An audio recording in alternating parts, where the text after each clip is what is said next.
Guayaquil saat ini adalah awan kelabu yang besar.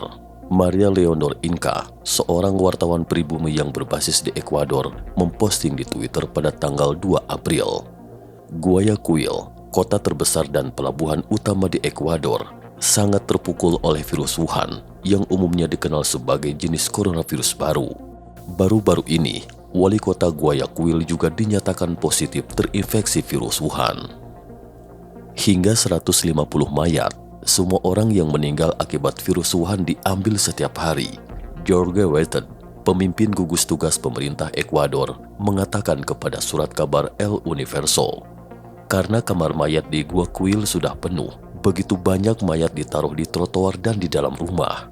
Jorge Weted menambahkan, meskipun Ekuador secara geografis jauh dari pusat wabah Tiongkok, mengapa Ekuador sangat terpukul oleh virus Wuhan? Artikel tajuk rencana The Epoch Times, di mana ada ikatan erat dengan PKT, maka coronavirus menguntit, menunjukkan bahwa semua kawasan terparah yang terkena dampak coronavirus di luar Tiongkok memiliki kesamaan, hubungan yang dekat atau menguntungkan dengan rezim komunis di Beijing. Buktinya, ada unsur ramah terhadap Beijing dalam politik Ekuador.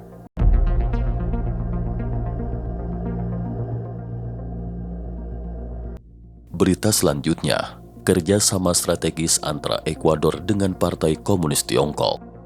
Pada bulan Januari 1980, Partai Komunis Tiongkok menjalin hubungan diplomatik dengan Ekuador. Tiongkok dan Ekuador membentuk sistem konsultasi politik pada tahun 1997 yang diadakan setiap 2 tahun sekali. Pada tanggal 8 November 2007, Provinsi El Oro di Ekuador dan Provinsi Hubei di Tiongkok secara resmi menjalin hubungan sister province. Pada bulan Desember 2010, Institut Konfusius yang didanai Tiongkok di Universitas San Francisco Quito didirikan bersama dengan Universitas Petroleum Tiongkok di Beijing. Pada bulan Januari 2015, Presiden Ekuador saat itu Rafael Vicente Correa Delgado mengunjungi Tiongkok, serta Tiongkok dan Ekuador membangun kemitraan yang strategis. Pada bulan November 2016, Ekuador dan Tiongkok meningkatkan hubungannya menjadi kemitraan strategis yang komprehensif. Pada bulan Agustus 2016, Ekuador dan Tiongkok membebaskan persyaratan visa untuk warga negaranya dalam upaya meningkatkan pariwisata 2 arah. Ekuador adalah negara Amerika Latin pertama yang melakukan hal tersebut. Pada tanggal 12 Desember 2018, Presiden Ekuador Lenin Moreno Garces mengunjungi Tiongkok. Menurut laporan media pemerintah Tiongkok, kedua pemimpin menyaksikan pendandatanganan beberapa dokumen kerjasama, mencakup nota kesepakatan untuk bergabung mempromosikan sabuk dan jalur, juga dikenal sebagai One Belt One Road, inisiatif Beijing untuk membangun proyek infrastruktur yang melintasi Amerika Latin, Afrika dan Tengah dan Selatan Asia. Tiongkok menyambut Ekuador untuk mempromosikan kerjasama antara kedua belah pihak di bidang infrastruktur, pertanian, teknologi informasi dan energi baru. Saat ini, Tiongkok juga merupakan mitra dagang terbesar ketiga bagi Ekuador.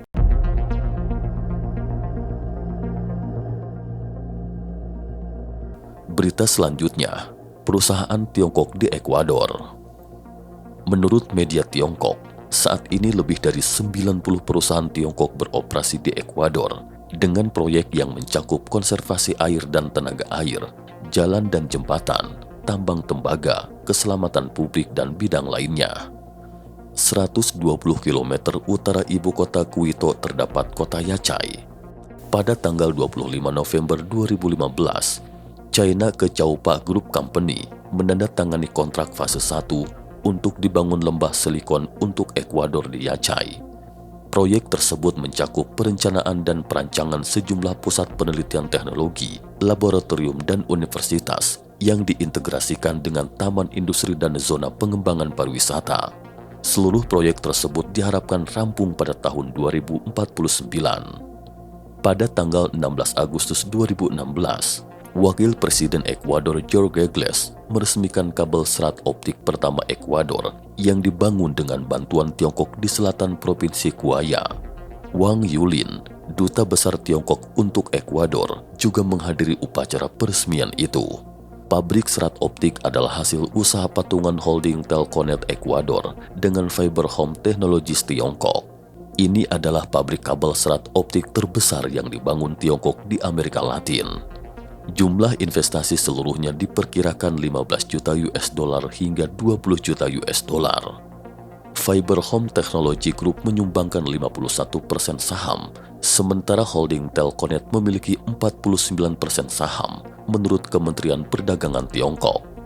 Pada tanggal 18 Juli 2019, Presiden Ekuador Lenin Moreno menghadiri ujian pertama 5G atau generasi kelima teknologi di Quito, disajikan oleh raksasa telekomunikasi Tiongkok Huawei dan perusahaan telekomunikasi nasional Ekuador. Lenin Moreno memuji kemajuan teknologi Tiongkok di acara tersebut.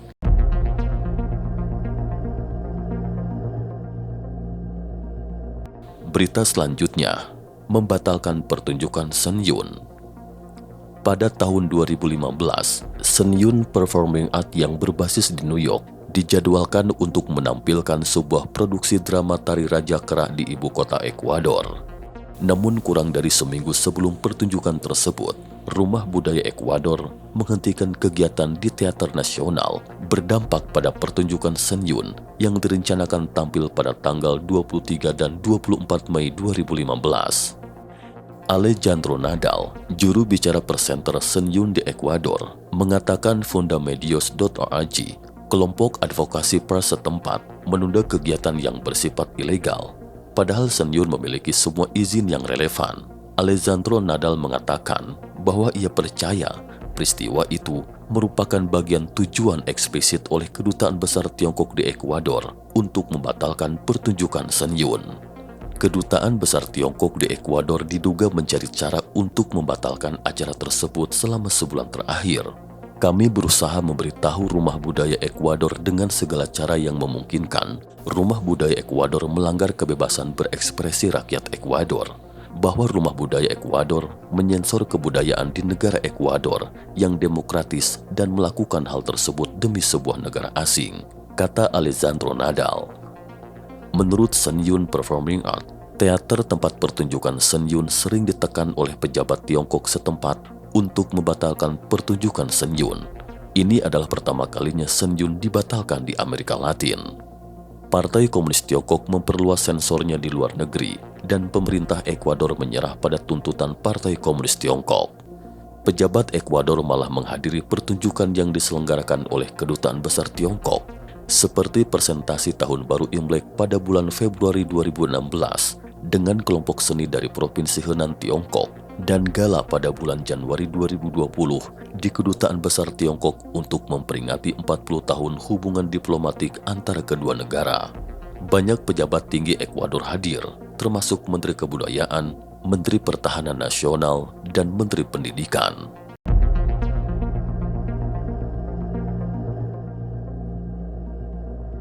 Berita selanjutnya, bendungan dan pembangkit listrik tenaga air. Bendungan Coca-Codo Sinclair adalah proyek pembangkit listrik tenaga air di bawah inisiatif Sabuk dan Jalan Partai Komunis Tiongkok di Ekuador.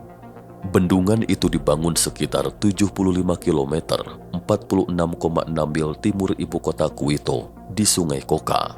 Ini adalah energi terbesar proyek di Ekuador. Bendungan itu dibangun oleh Senoy Hydro Corporation, milik negara Tiongkok dengan biaya 2,25 miliar US dollar. Tiongkok memberi Ekuador pinjaman 1,68 miliar US dollar untuk menutupi 85% biaya sekitar 2 miliar US dollar dengan bunga 6,9%. Proyek tersebut dikritik karena pembengkakan biaya, kelemahan teknis, dan korupsi. Ekuador juga menghadapi defisit anggaran yang sangat besar karena pinjaman yang diterima dari Tiongkok. Membayar bunganya saja mengharuskan Ekuador membayar 125 juta US dollar setiap tahun kepada Tiongkok selama 15 tahun. Uji kekuatan penuh gagal saat bendungan tersebut dibuka pada tahun 2016. New York Times melaporkan banyak masalah pada bendungan tersebut pada laporan bulan Desember 2018. Bendungan raksasa di hutan ini dibiayai dan dibangun oleh Tiongkok, seharusnya memenuhi ambisi besar Ekuador, memecahkan masalah energi yang dibutuhkan Ekuador dan membantu mengangkat negara kecil di Amerika Selatan itu keluar dari kemiskinan. Sebaliknya, bendungan tersebut menjadi bagian skandal nasional yang melanda Ekuador, yaitu korupsi dan jumlah utang yang membahayakan dan masa depan yang tertambat pada Tiongkok. New York Times juga mengatakan, hampir setiap pejabat tinggi Ekuador yang terlibat dalam konstruksi bendungan dipenjara atau dihukum dengan tuduhan suap, termasuk seorang mantan wakil presiden, seorang mantan menteri listrik, dan bahkan seorang mantan pejabat anti korupsi yang memantau proyek tersebut, yang tertangkap terekam berbicara mengenai suap yang diberikan Tiongkok. Dalam laporan LA Times, surat kabar tersebut memperoleh laporan tahun 2018 yang dikeluarkan oleh kantor pengendali pemerintah Ekuador yang mengatakan kontraktor Tiongkok untuk proyek tersebut mengabaikan ketentuan dalam kontrak bahwa bendungan dibangun sesuai dengan standar kaku yang ditetapkan oleh masyarakat insinyur mekanis Amerika Serikat. Laporan pemerintah Ekuador juga mengungkapkan praktek oleh Senoy Hydrocorp, menurut LA Times, mencakup proyek itu dengan menggunakan metode bahan bangunan dan konstruksi di bawah standar yang tidak bertanggung jawab dan tidak dapat dipahami, mencakup kawat las dengan mutu yang lebih rendah. Orang Tiongkok menggunakan baja berkualitas buruk dan memecat inspektur yang menyuruh untuk mengganti baja tersebut, kata mantan Menteri Energi Fernando Santos memberitahu LA Times. Namun Partai Komunis Tiongkok menghindari untuk membahas kelemahan proyek tersebut dan korupsi di balik bendungan itu. Partai Komunis Tiongkok memuji keberhasilan proyek tersebut, menyebut proyek itu adalah proyek yang penting bagi perusahaan Tiongkok.